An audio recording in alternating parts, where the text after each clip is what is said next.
Tiene que ver con esto de los ingresos, ¿no? Y los precios. Entre el Centro de Investigación en Finanzas de la Universidad de Torcuato Di Tella, que publicó un trabajo que dice que la percepción de la gente de la inflación es mucho más alta que el índice del gobierno. O sea, es una sensación la inflación. Claro, el doble, dice. El índice de confianza, ¿decís, Marcelo? Claro. O lo que vos sentís que podés comprar que arroja, con la plata. O sea, que un 5%. Que la gente percibe que la inflación que vive él es más alta que la que anuncia el INDEC, cosa casi el doble, ¿no? Del 2,8 a lo que decís vos, 4,23 fue en el mes de mayo, ¿no? Y no sé, ¿ustedes cómo la ven? ¿Cómo la perciben?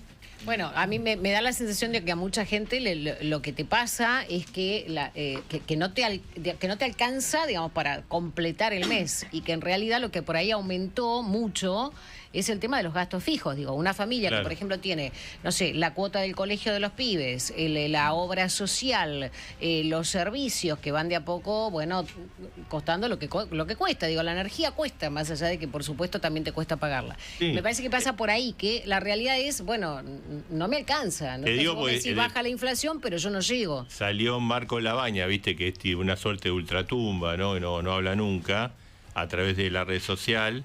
Y él ratificó los datos, ¿no? Muchas veces se pone en duda la estadística simplemente porque no gustan lo que dicen. Claro. Y dice, negarlas no cambia la realidad, solo dificulta entenderla y transformarla. En el INDEC trabajamos con rigor técnico y transparencia para que la sociedad decida con evidencia, sin prejuicio. O sea, yo creo que la gente del INDEC es seria. Pero a su vez es verdad que uno percibe, que uno siente que la plata no alcanza. El INDEC tiene lista la nueva fórmula para medir la inflación.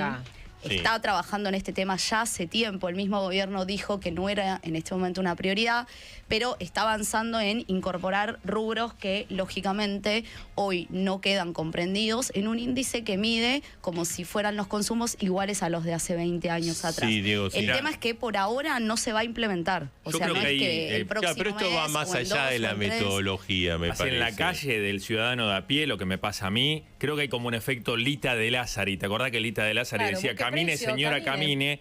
Y vos vas acá por Palermo, salís de la radio, vas a 4 verdulerías y el precio del tomate es distinto en las 4 verdulerías. ¿Querés comer palta? Capaz que pagás en un lugar 3.000 pesos una palta y en otro la pagás 1.000 pesos. Es decir, lo mostrábamos acá cuando fueron las empanadas. No hay un registro claro de precios. Más, por ejemplo, descuentos en billeteras virtuales. Bueno, pero Diego, esto es lo que el gobierno quería. El gobierno quería que haya una libre competencia donde cada comerciante, yendo al caso puntual, porque lo podemos extrapolar a otras empresas, a otros rubros, pero un caso como una verdulería, que cada uno sea libre de poner el precio que quiera y que compitan. Claro, pero la pregunta es esta. ¿Ustedes notan que la inflación que anuncia el gobierno es más o menos lo que ustedes perciben o qué es más, ¿no?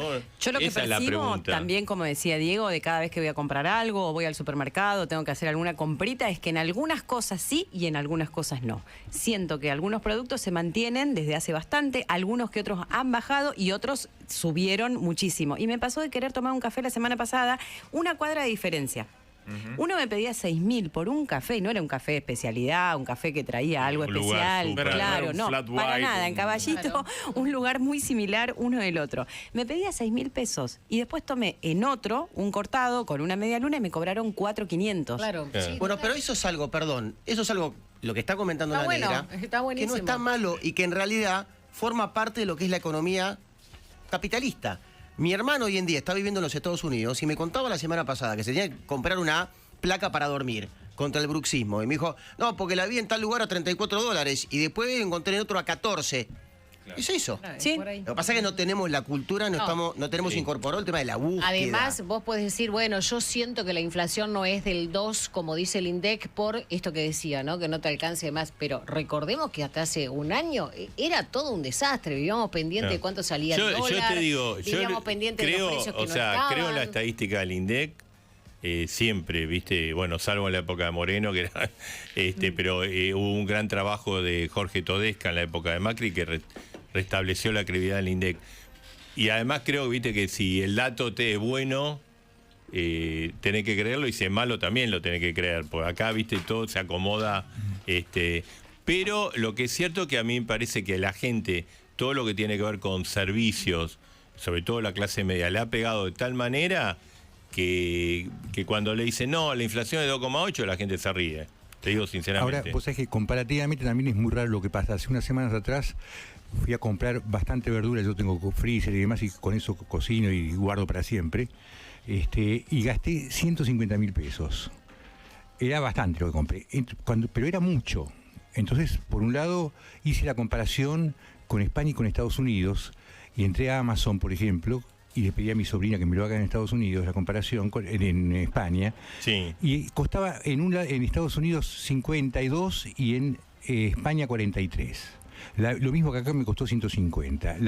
Por ejemplo, las expensas y la prepaga es mucho más cara, sigue subiendo aceleradamente. Y otra cosa que me llamó la atención, estaba hablando con una señora al lado del hospital de Alemania en una farmacia, y que era la dueña de la farmacia, y me decía que la cantidad de gente que le pregunta a ella cuál de los 5 remedios que tiene que comprar puede dejar porque no le alcanza plata, o sacarle 2 remedios. Hoy lo vamos a hablar, el tema de los jubilados, y no le alcanza para nada. Pero además hay una parte que es terrible, porque te dicen, enseguida te contestan, sí, pero si ellos entran y preguntan por la web, y le dan gratis. Hay un montón de gente de 80 años, 85 años, que no saben ni lo que es la web, que si tienen que buscar otra metodología para resolver el problema de esta gente. Es absurdo. Sí, yo lo tengo resuelto, entra a la web. Agarras un tipo de 90 años y entra a la web. Sí, Nico, ¿me quería decir algo? No. Justamente afirmando lo que está diciendo Gaby, y que antes lo estaba mencionando Mariel. Lo que más se siente, o por lo menos quienes somos de clase media aquí en la Ciudad de Buenos Aires, son esos gastos para una clase media tipo colegio de los chicos. Lamentablemente, la historia de la Argentina nos llevó a tener que llevarlos a colegios privados. La prepaga, expensas en la Ciudad de Buenos Aires, una locura. Terrible. Es una locura el tema de las eso expensas. es algo que pocas veces, el doctor Aguad está todo el tiempo con eso, y muchas organizaciones que no se pone el foco ahí. Digo, porque vos tenés además un montón de jubilados que de pronto viven en Recoleta, porque fue el barrio donde siempre vivieron, que no significa que sean millonarios, sino todo lo contrario. Tenés que bancarte todo lo que son los costos operativos del edificio, más del encargado, que de pronto Santa María dice, ¿aumentamos? Bueno, aumentamos. Yo no digo que el tipo no se lo merezca, pero es el lugar... No hay en eso una mesa de negociación, no existe. Derecho es imposición del gremio. Ahora, yo también creo que lo que está pasando, que los salarios no acompañan aún la inflación del 2,8. Porque vos decís, che, primero, a ver, 2,8 al lado de 25 es bajísimo. 2,8 es altísimo para un país. Es altísimo, convengamos, mensual. Lo que pasa es que nosotros en términos comparamos y decimos, che, qué bien 2,8, pero es altísimo. Ahora, los salarios están muy atrás, muy atrás. Y los salarios ya vienen perdiendo hace años. De hecho, cuando vos haces la comparación con otros países de la región, ves que progresivamente, con el paso del tiempo, fuimos perdiendo poder adquisitivo. Y esa pérdida es la que hoy, obviamente, se profundiza, ¿no? Quizás con la devaluación de diciembre de 2023, en ese momento donde hubo aumentos de precios en una semana de hasta un 200%, claro. Bueno... y con salarios que no se han ido recomponiendo a la par, es donde ahora vemos estas consecuencias. Yo creo que va a llevar tiempo esta recomposición y no va a ser inmediata. Lo que pasa, creo que en esta disputa entre el INDEC y la Universidad Torcuato Vitero, quizás los dos tienen razón. O sea, la inflación es del 2,8 y la gente percibe que mucho más, porque no le alcanza para...